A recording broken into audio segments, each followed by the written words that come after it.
Marty Supreme came out semi recently, and I really fucking enjoyed it. I'm not gonna lie. I thought it was great. Very captivating character and just great ending, great overall story. The shots were amazing. Really great movie.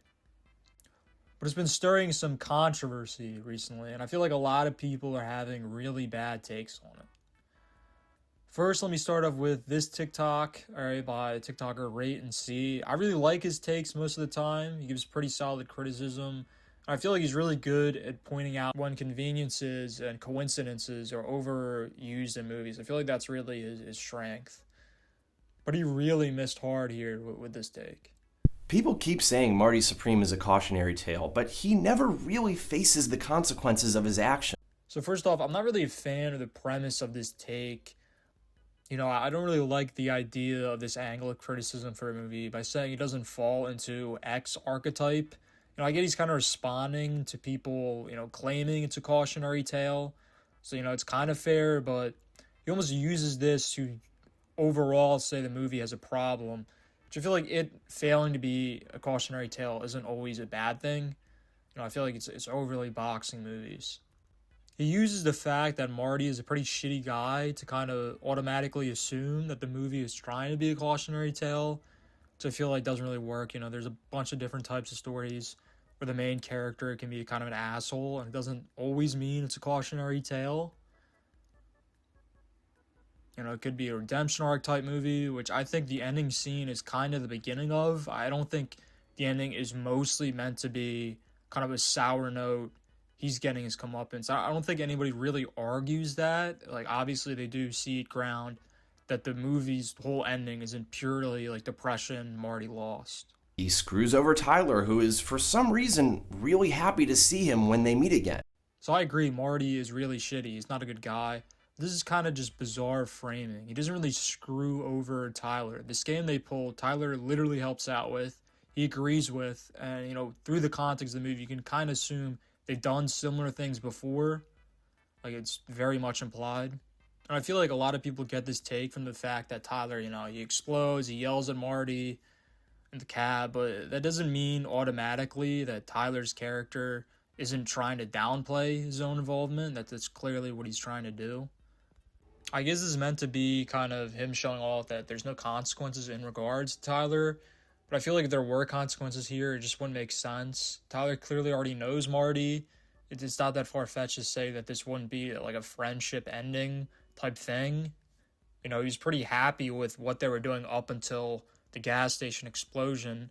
He was extremely happy when they got the money. The idea that, he would disown Marty through something that like Tyler could have seen coming, like it's just as much his fault as Marty's, is just kind of bizarre. He doesn't lose his ping pong community. Why would he lose the ping pong community? He doesn't really do anything to them. I guess you could make like a kind of more meta critique that he should have done something wrong to them because it would have been more into his character, but he already fucks over so many people. I don't know why you would have to top that on top of everything else. And then obviously since he doesn't really fuck them over, there's no real reason for them to disown him. He doesn't pay for stealing from his family, screwing over his friend who made the balls. The friend that made his balls for him kicks him out of his apartment and is furious with him. He literally like screams at him. Same with the guy's dad. I don't know why he doesn't count that as a consequence. I guess because he doesn't literally say he's done with Marty. It doesn't count. But like it's pretty implied, like very implied. Stealing from his family, the cops literally arrest him and he doesn't go back to his apartment, nor is he really welcome there for the rest of the movie. We don't really see his mom or his uncle for the rest of the movie. It's pretty assumed that they're done with him. Stealing the dog. The dog is fair, I guess, but he nearly loses his life, and it's a pretty big roadblock for him getting to Japan. So, I don't like this framing that he just easily overcomes all these things. There are consequences. It might not be total defeat for him, but they set him back, and the ending kind of serves as the ultimate consequence. He gets to go to Japan, gets his rematch, gets to win. He doesn't get his rematch in Japan. This is very odd framing. I feel like he's almost intentionally using vague language. I feel like you should qualify here that while he does get a sort of rematch, it's purely spiritual. Doesn't mean anything. He doesn't get back to the tournament at all. He doesn't go to the tournament. It's a pivotal plot point that the rematch is only spiritual. It's not an official match. He gains nothing from it but his ego, which kind of plays into the theme of the movie, being that Marty wants to be the winner above all else, even if it's an unofficial match, and he doesn't become successful from it financially. He gets a ride home, and he ends up with a healthy mom and child despite doing everything possible to prevent that. The healthy mom and child is a burden. He didn't want the child. He literally tried to deny it was his multiple times. He clearly doesn't want to marry the Odessa Zion's character. Like, he clearly, he likes her, but it's very clearly not like a straightforward, like he's in love with her relationship. It's a baby he doesn't want. He's now no longer free. He can't just put all his time into running these scams and ping pong. He's now anchored down. The consequences are that he doesn't get to go into the tournament. Which is the entire point he's working towards in the whole movie. He can no longer have the freedom to be this sort of crazy guy.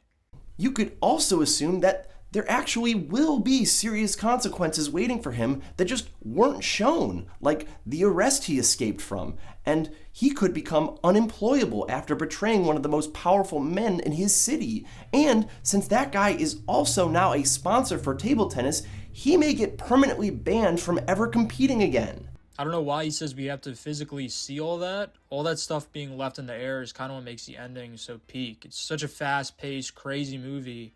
The last scene is very slow and feels straight into the present. The baby grounds him in the present for once in his life. The idea that we would have to see all the crazy consequences of how he got banned from ping pong is fucking ridiculous. It would be such a more boring, uninspired ending, and the implication is enough. He also gives a bizarre, false dichotomy in the comments. He says the ending isn't Marty being imprisoned, but is Marty becoming a man, which I don't know how it can't be both. How are these mutually exclusive? He can become a man while still being imprisoned. The next horrible Marty Supreme take comes from Fantano, and he made a whole video reviewing it, but these are 3 main points. And no, this isn't a straw man of his points, because he replied to this agreeing with this Twitter user that it's like a pretty accurate summary of his video. So first, he says there's no serious consequences to his actions, which I've already gone over. The baby, not getting to compete in the tournament, etc.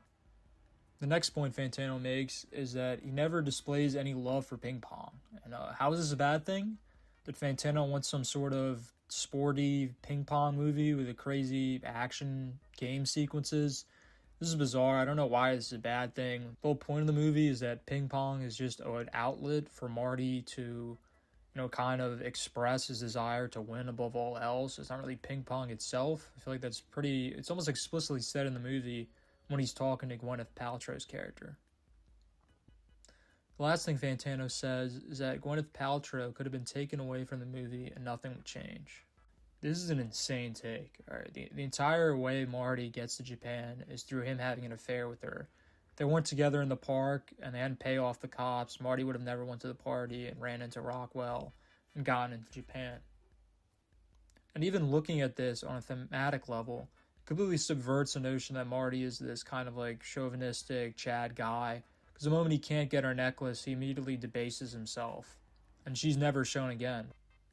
This movie really uses not showing characters as a sort of symbolism. It shows that he saw her as nothing more as a stepping stone, and he'll degrade himself as a stepping stone instead, if that's what it takes. The last thing I'm going to cover here is this. The entertaining Marty Supreme follows the exploits of an entitled white man who scams through life, hurting those along his path. The emotional ending is unearned and shallow, much like the movie itself, unlike the protagonist in Uncut Gems. Marty has no soul, no emotional pull. Do I even need to say anything here? It's cringe, it's race baity. I can't even comprehend the idea of a main character being bad, even on the most basic level. It's really horrible. Entitled is also just not a word I'd use here. He's really like a grind set type character. I feel like he's the opposite of entitled. He's almost too self-reliant in a way that's bad.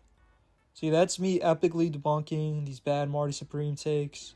Let me know in the comments if you want to see similar videos to this. Make sure to like and subscribe. New videos soon.